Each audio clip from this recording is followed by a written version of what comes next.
wabarakatuh. Perkenalkan, nama saya Srilis Anjani, NIM 210222111, reguler 3, Prodi Administrasi Publik. Di sini saya akan menjelaskan 5 materi dari mata kuliah Al-Islam Kemuhammadiyaan. Yang pertama yaitu ibadah, yang kedua yaitu sholat, yang ketiga puasa, yang keempat haji, dan yang kelima adalah ibadah maliyah. Materi yang pertama yaitu ibadah. Definisi ibadah. Pengertian ibadah adalah perbuatan untuk menyatakan bakti kepada Allah Subhanahu wa Ta'ala yang didasari ketaatan, mengerjakan perintahnya, dan menjauhi larangannya. Adapun macam-macam ibadah berdasarkan pelaksanaannya.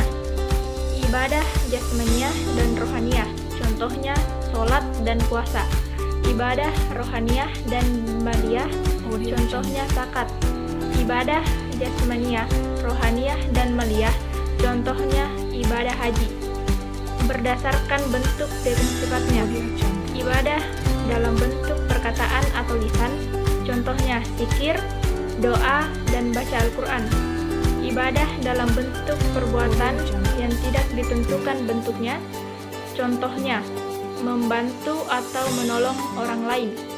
Macam ibadah dalam bentuk pekerjaan yang telah ditentukan bentuknya, contohnya sholat, puasa, zakat, ibadah haji. Ibadah yang tata cara dan pelaksanaannya berbentuk menahan diri, contohnya puasa, iktikaf, dan ihram. Ibadah yang berbentuk menggugurkan hak, contohnya memaafkan kesalahan orang lain. Secara garis besar, ibadah terbagi menjadi 2, yaitu ibadah mahdah adalah macam ibadah yang telah ditentukan dan menjadi syariat bagi umat Islam. Contohnya ibadah sholat, zakat, puasa, dan haji. Kedua yaitu ibadah ghairu mahdah, merupakan segala perbuatan yang mendatangkan kebaikan dan dilakukan dengan niat ikhlas karena Allah Subhanahu wa Ta'ala.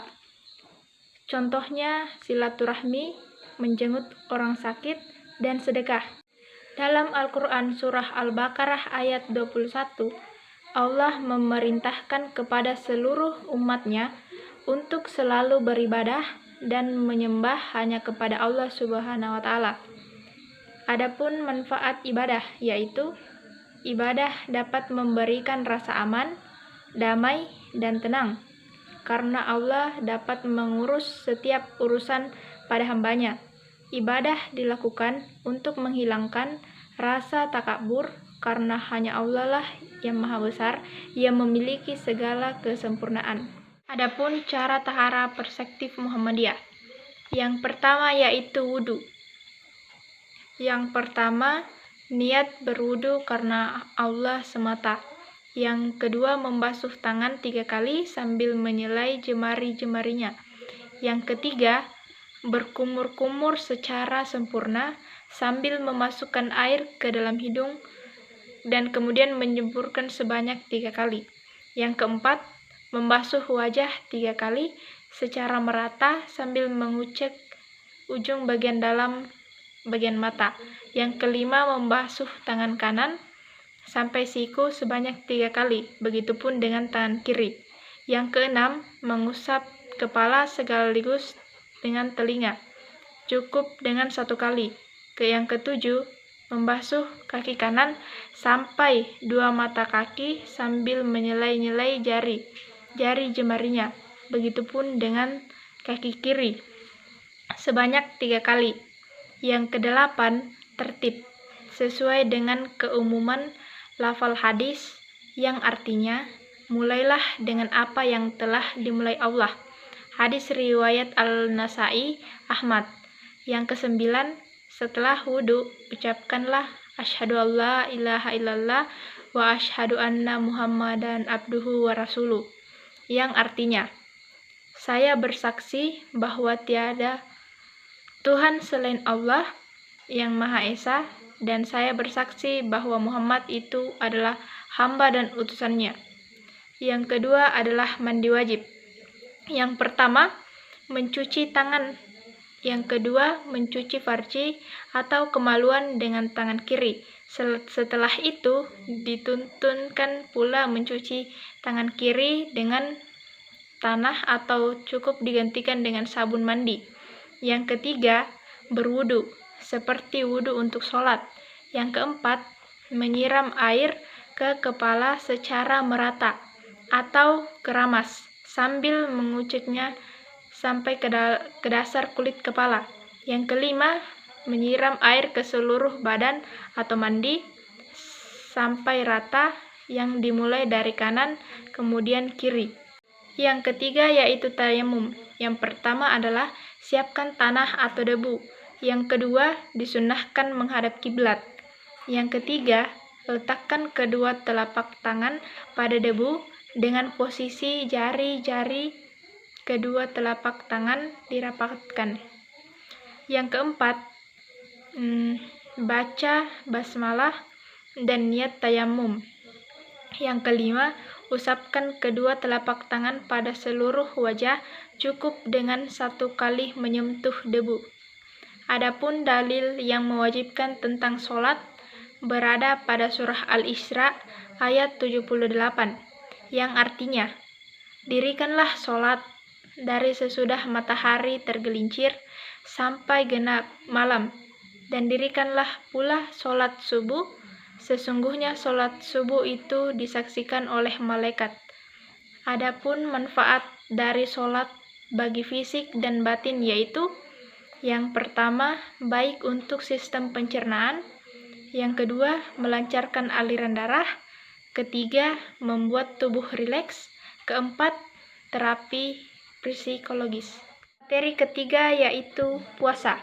Definisi puasa. Pengertian puasa. Puasa ialah menahan diri dari segala sesuatu yang membatalkan dari mulai terbit fajar hingga terbenam matahari, karena perintah Allah semata-mata serta disertai niat dan syarat-syarat tertentu. Adapun hal-hal yang membatalkan puasa, yaitu mengalami haid atau nifas, hilang akal, berhubungan badan, muntah dengan sengaja, keluarnya mani, murtad, memasukkan sesuatu ke lubang tubuh dengan sengaja, memasukkan obat ke dalam kubul dan dubur. Manfaat puasa bagi fisik kita. Puasa bisa membantu meningkatkan daya tahan tubuh karena dapat mengurangi kerusakan tubuh akibat radikal bebas, mengurangi peradangan, hingga mencegah pembentukan sel kanker. Maka dari itu, manfaat puasa sangat baik untuk tubuh. Adapun 5 manfaat puasa dari segi spiritual keagamaan, yaitu makin bertakwa kepada Allah, memperkuat hubungan dengan Allah, menahan hawa nafsu, melatih kesabaran, dan membangun karakter dan perilaku yang lebih baik. Materi keempat yaitu haji. Definisi haji. Haji menurut bahasa adalah berkunjung ke tempat yang agung, sedangkan menurut istilah adalah berziarah ke tempat-tempat tertentu pada waktu-waktu tertentu untuk melakukan amalan-amalan tertentu dengan niat ibadah. Adapun syarat haji yaitu Islam, balik, berakal sehat, merdeka, dan mampu. Adapun rukun haji yaitu niat, wukuf di Arafah, tawaf ifadah, sa'i, bercukur, tertib sesuai dengan urutannya. Adapun macam-macam haji yaitu haji ifrad atau menyendirikan, haji kiraan yang memiliki makna berteman atau bersamaan, haji tamattu yaitu bersenang-senang. Adapun hal-hal yang diharamkan dalam pelaksanaan ibadah haji yaitu, yang pertama, mengenakan pakaian berjahit. Yang kedua, menutup kepala bagi laki-laki. Yang ketiga, menutup wajah bagi perempuan. Yang keempat, mengurai rambut. Yang kelima, menguncir rambut. Yang keenam, memotong kuku. Yang ketujuh, mengenakan wewangian. Yang kedelapan, membunuh binatang buruan. Yang kesembilan, melangsungkan akad nikah. Yang kesepuluh, berhubungan badan. Adapun dalil tentang wajibnya ibadah haji. Mengerjakan haji adalah kewajiban manusia terhadap Allah, yaitu bagi orang yang sanggup mengadakan perjalanan ke Baitullah, dan barang siapa yang mengingkari kewajiban haji, maka sesungguhnya Allah Maha Kaya, tidak memerlukan sesuatu dari semesta alam. Al-Quran Surah Al-Imran ayat 97. Materi kelima yaitu ibadah maliyah. Di ibadah maliyah ini terdiri atas dua zakat, yaitu zakat fitrah dan zakat mal. Zakat fitrah adalah zakat yang diwajibkan atas setiap jiwa, baik lelaki dan perempuan muslim, dilakukan pada bulan suci Ramadan hingga Idul Fitri. Zakat mal berarti zakat yang dikenakan atas segala jenis harta, yang secara zat maupun substansi perolehannya tidak bertentangan dengan ketentuan agama. Ketentuan zakat fitrah.